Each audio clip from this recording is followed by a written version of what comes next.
I mean, you raised so many good points. So much came up when you were talking, but the throwing sort of spaghetti against the wall aspect of all this, I mean, that's also what we're left with. And I think that's what scares people about criticizing or raising any of these issues.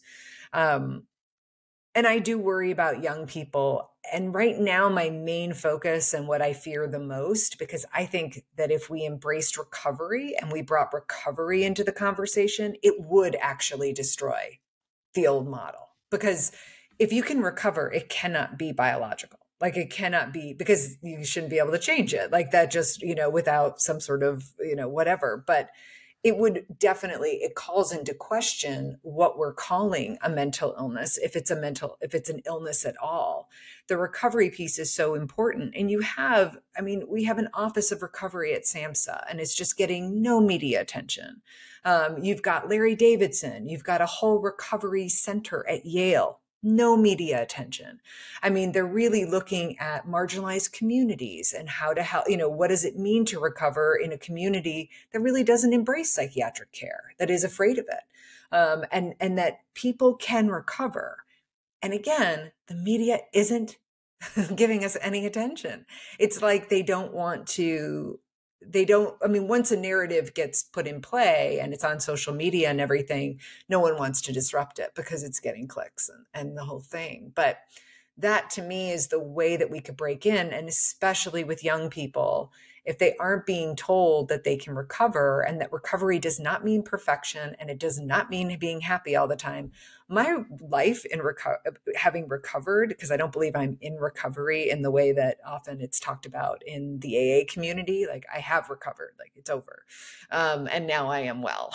Like that does happen. But my life now is nothing like what I thought it would be. And that's what Cured is really about, is how wrong I was and what I imagined normal or mental health to look like that I would have a lot of friends and I would be in a romantic relationship and I would like to go to brunch, like none of those things are true. And none of those things happen. It's a lot of me at home writing with my cats. And essentially it was me learning to create the life I want.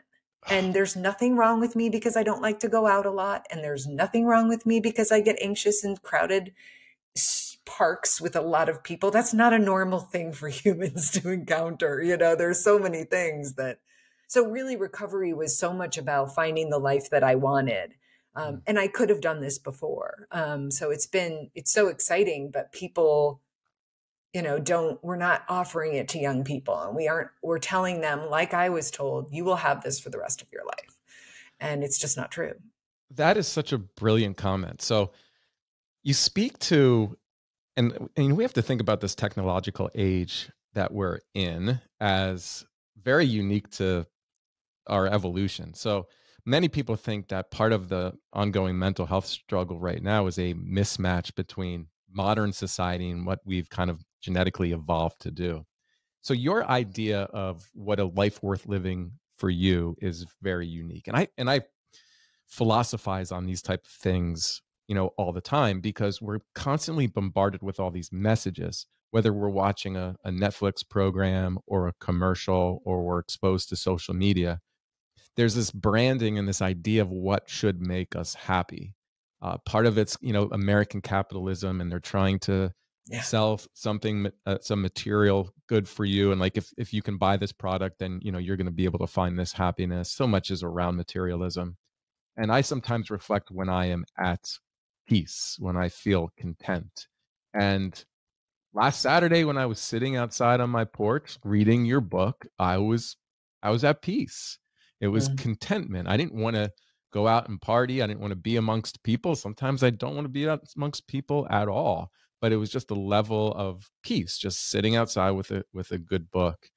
Sometimes exercising, being around small groups of people, being intellectually stimulated. You have to find the idea of a life that fits who you are, and that does require some understanding of who you are without judgment. Yes. I'm not And that living. was I'm not Yeah, go living ahead. unless I have Lust for Life from Iggy Pop playing in the background, as I go from party to party to party. Exactly. It's like someone asked, as a writer, hashtag am writing, and someone asked I am on Substack, and someone was asking, am I really writing unless I've written hashtag am writing on social media? But it's so true. I mean, I really had to reevaluate everything that I thought was mental health. And I think that we're being sold mental health in a way that it isn't. I mean, when I hear parents talk about their children not wanting to be, go out or be around other people, not children, but like teenagers, I think, of course, you're a teenager. I didn't want to either. I mean, and I don't know that that's not, how do we know that that's necessarily a negative thing? I've always been a solitary. We talk about introverts, but I'm not an introvert. As you can see, I'm very sociable, and if you put me in a room, I can do it. But I'm a solitary, and a solitary is not an existence you're allowed to have in this culture without being labeled as weird. And I mean, if we could allow for people not to look other people in the eye, that's, a signature of autism. If we just allowed for that, there's no problem. There's just not a problem then. And so much of it is societal. And like you said, so much of it is capitalism. I even think meditation is being sold to us. I mean, meditation was terrible for me. I mean, I had such adverse reactions to it.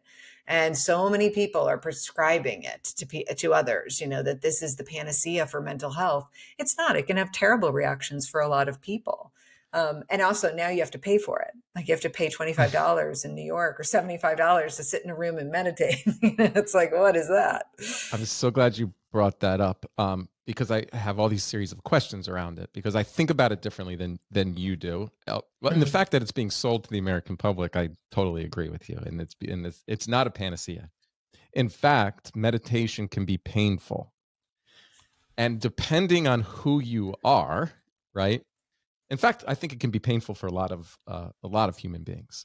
So I would predict, Sarah, if you and I were, because I know you so well because I read your memoir.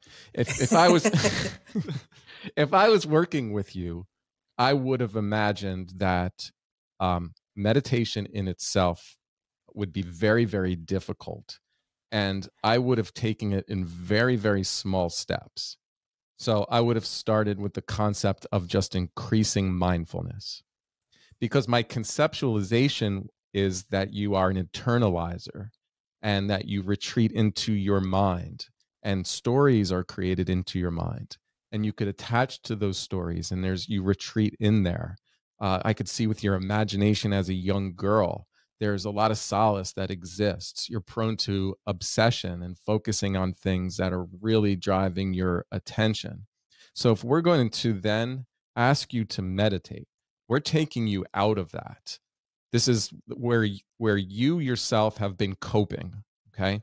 And if we ask you to sit, now you're going to be paying attention to your emotional experience, your physical sensations, changes that you've detached from. It is going to be observed and experienced with you in particular and others like you as emotional distress and pain or an adverse reaction. So I know you've mentioned well, but an adverse reaction, that's different. And this isn't in the book, so you don't know this, but okay. I meditated for years. I practiced yoga. I was an Ashtangi for 20 years. I mean, so all that was going on. I also went to Thich Nhat Hanh's, monastery in Plum Village and interviewed him and, meditated with him and the whole thing. And so, I've done it. But my adverse reaction, and this was a lot of people, it's the dark night of the soul. And so it is disassociation. It was depersonalization. It was very severe, not quite psychosis, but certainly bordering on it. And there have been people who've experienced psychotic breaks from meditation-induced psychotic breaks. I'm forgetting the title of the book, but there's a guy who did great research on this. But and again, I don't think that's everybody, but there's this idea that meditation means you're healthy, like kind of what you're saying, that then you can manage your emotions. But that isn't where everyone's going to manage their emotions. I mean, what I've learned, I didn't even know what emotions were. I didn't even know that they were vibrations in your body. I mean, I had to read, and again, I am very cerebral, so a lot of my understanding has come from like Lisa Feldman Barrett and people who, and sort of her book on emotions and she gets very heady about it. But now I can sit down and, like, when I have anxiety, like, that sodden pit still with me, folks. But now I can experience it and I can allow it to be there. Last night, sit in my bed, describe it to myself like I'm describing it to an alien, and just watch it move and change. But no one taught me that. So I Yeah. don't necessarily need meditation, but I agree with you that it was very uncomfortable at certain points, but then it flipped over into, I think, what was dangerous or risky, for me, not for everybody. But Yeah. also the Buddha did say that meditation was for monks only, not lay people. Yeah, let me clarify on a couple of things, because I was going to take this down to a certain path. So even Marshall Linehan, who was a developed dialectical behavior therapy, and so she's melded Eastern philosophy and behaviorism. She speaks to this too, where she talks about mindfulness versus meditation. Mhm. So the mindfulness is the way to connect into the present. And so there are many different ways we can connect into the present in our lives, whether it's the food that we're tasting, or Mhm. like I think maybe when you were going on a run, or you're going on a walk, or just a conversation, right? The connecting, we are here in this moment in a flow state. And Mhm. so there's ways we can get out of our heads that I think are beneficial to our entire physiology. Now, if I have somebody who is a trauma victim and experiences PTSD, and I have somebody who might disconnect from reality, and meditation retreats them into an alternative world, right? Mm. Which can happen, right? Because although I might be able to focus on my breath and stay connected with that, sometimes if I'm 25 minutes, 30 minutes into a meditation, I am entering into some brainwave state that is taking me into different places and directions. So, right, there are some adverse consequences to those things. But the concept of being able to get out of our heads and Mhm. being able to notice and accept our experience is part of that emotion regulation process. Yeah. But it gets sold to Americans with these apps and these other things that we sit there in meditation and we are in a place of calm, and we are achieving this higher state of consciousness. And it's just it's just so Western culture, how you take something that has centuries of tradition around it and very important learning, and you try to package it. And Mhm. that's what's happening now when you talk about what is a life worth living.